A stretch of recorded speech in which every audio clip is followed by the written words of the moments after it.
What is up, watch friends? Welcome to another episode of Talking Timepieces with Tony. I'm Tony. Today I'm wearing my Black Bay 54 for obvious reasons, not just because I'm doing the video, because I've been wearing this all week, but I always wear this. I go between this and my Zenith and my Rolex GMT Master 2. So having said that, we're going to talk about what is the big flaw with this watch. All right, so let's roll the intro and we'll talk about it. You're watching Timepieces with Tony. Talking Timepieces with Tony. That's me. All right, so for those of you who've been a viewer of my channel for a while or any length of time, especially this year, you'll see that I did a video previously when Watches and Wonders in March. It's a big convention for watches, which I wish I was there, but I wasn't. And I did a video, my top 5 favorite releases of Watches and Wonders, and one of them was the Zenith Pilot. I got this just after Watches and Wonders came out. A phenomenal watch. And then I think this was my number 4 pick, and my number 3 pick I think was Cartier, the Santos Dumont skeleton, which was just such a gorgeous watch. I mean, well out of my reach, and I don't know if I would buy it even if I had the money. I think it's a beautiful watch. And then my number 2 pick was the Black Bay 54. The minute I saw this, I was like, I have to have that watch. And then my number 1 pick was a GMT Master 2 two-tone. I believe it was the two-tone. Anyway, so I did get 2 of my top 5 picks from Watches and Wonders. I was super stoked to get the Zenith, and then once Bindi offered me this, I was super stoked and didn't hesitate. The only hesitation was that when you hold this watch in your hand, it almost appears too small. Well, you know, but then when you put it on your wrist, the presence on your wrist is much larger than what you would think a 37 millimeter to be. Not that you think it's like a 40 millimeter or whatever, but it's the fact is that it's the 37 millimeter case diameter with a 20 millimeter bracelet. So the bracelet gives it that sort of a little bit more sort of presence on your wrist, if you will. And it's just a gorgeous watch. It keeps amazing time. And I love this watch. I love the fact that it's a vintage Submariner look, but it's modern, vintage modern, or modern vintage, where you don't have all the issues you may have if you had an actual 1954 Tudor Submariner or Rolex Submariner, for that matter, or any other vintage watch. So in this case, when I tried this on, I was like, yeah, I mean, I didn't even have to try it on. I was going to buy it anyway, right? So the cool thing about it is you have like the quick adjust. See if I can, sorry. Oh my God. Okay, so see that? It's about a full link of adjustment there, which is awesome, right? You're like, this is great. So in my case,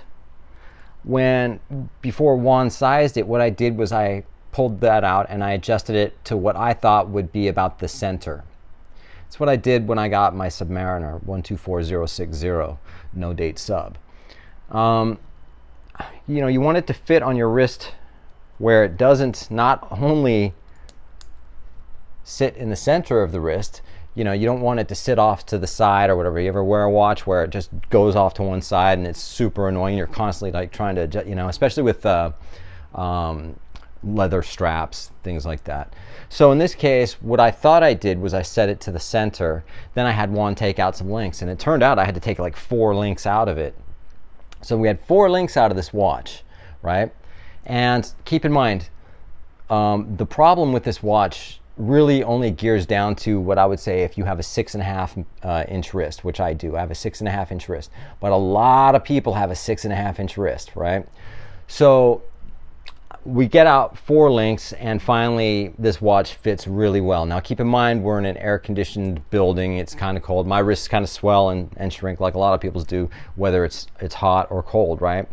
So I get the watch home and it fits good, but then I feel like it's a little tight. Then I get to work where it's freezing cold in the office and the watch loosens up a little bit, but it was not that loose. It was still fairly tight, but it was okay. It was like great. Then you get out of the office and you're back home and it's a little bit tight, so I'm like, you know what, I'm gonna loosen it. I take the strap off to give it a little bit of an adjustment, but realized that it wasn't halfway, because looks are deceiving when you look at the back there. That's all the way forward now. But I figured I had it there, which was all the way back. But that's not. I thought it was in the center, but it wasn't. It was already all the way back. So I couldn't loosen it at all anymore. So I was like, well, what a conundrum, you know? So ended up putting another link back in the watch, but now I've got the adjustment all the way forward. I'll never need to adjust it backwards anymore, and it's loose, as you can see. It's not too bad, but it's just slightly annoying for me because I want it just a little bit tighter, you know, and it's not allowing me to adjust it. So essentially, this adjustment is kind of useless, right? But again, I have a 6.5 inch wrist. You got a 7-inch wrist, it might be different. You got a 6 3/4 inch wrist, that would probably be perfect. You know what I mean? So that's the only gripe I have with this watch.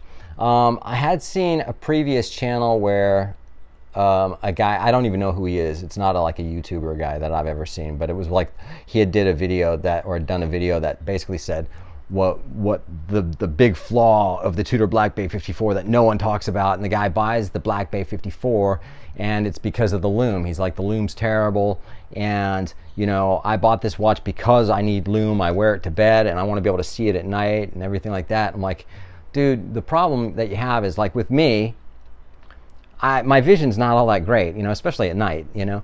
The lume on this watch, okay, so the purpose of lume is when you lume it up at nighttime, if you're wearing a watch to bed and you see it all bright, it fades off, right? But that's not the purpose of lume, to stay super bright. It fades throughout the evening, but you should be able to wear it. So if you wake up at 3 in the morning and use a restroom or whatever it is and it's dark, you can still tell what time it is, right?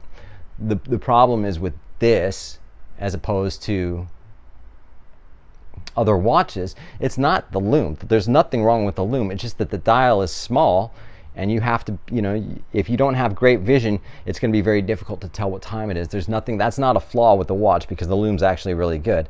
That's why I use a Timex. The lume on this is, the dial's big, it's like 42 millimeter, and it's all dial, this watch, you know what I mean? So I can see the lume when I wake up at 3 in the morning or whatever. So, because I do wear a watch when I go to bed, you know. So other than that, this watch is almost the perfect daily watch. It's, you know, it's understated, it's cool. Everything about this watch is bitchin', except the way that they created the adjustment system, or the way that how the bracelet is. 4 links out of this on a 6.5 inch wrist, slightly too tight, and you've got no room to loosen it. You put the link back in, now you've got this all the way forward. You're never going to loosen it, no matter when, you know, in the summertime when your wrist swells up, it'll fit nice, but you won't ever be able to, you know, you won't ever have to loosen it. So it's not a bad thing. It's not anything to me. It doesn't really bother me. I'm not like, oh my God, because I can always just put the other link back in. It's not a big deal to do that. So, but I know how meticulous and some people are with every little thing. You know, oh my God, this, you know, has the faux lugs on the side of the bracelet, and that's why I'm not going to buy the watch. You know, fair enough.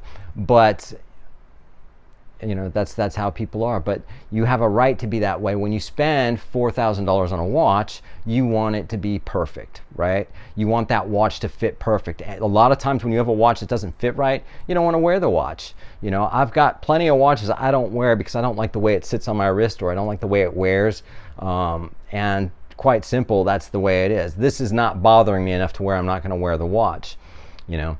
But I can see it bothering other people. So I figured I'd bring that to your attention in case you decide to buy this. If you don't mind wearing it a little bit loose, or if you like wearing it kind of tight, and I'm not talking about restricting your wrist where you're like, oh my God, your wrist is turning purple or anything like that. It's not that bad.